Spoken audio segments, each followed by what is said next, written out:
Salam. Tamam. Burada mağaza harda var? Mağaza axtarsan? Bəli. Mağaza?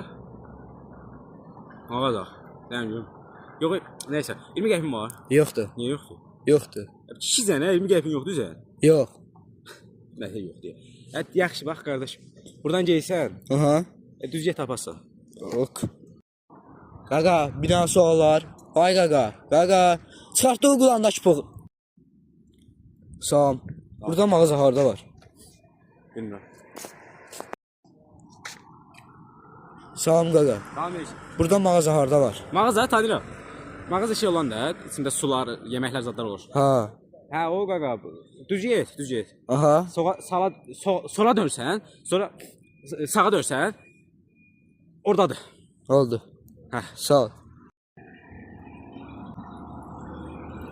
Salam qaqa. Burada mağaza harda var?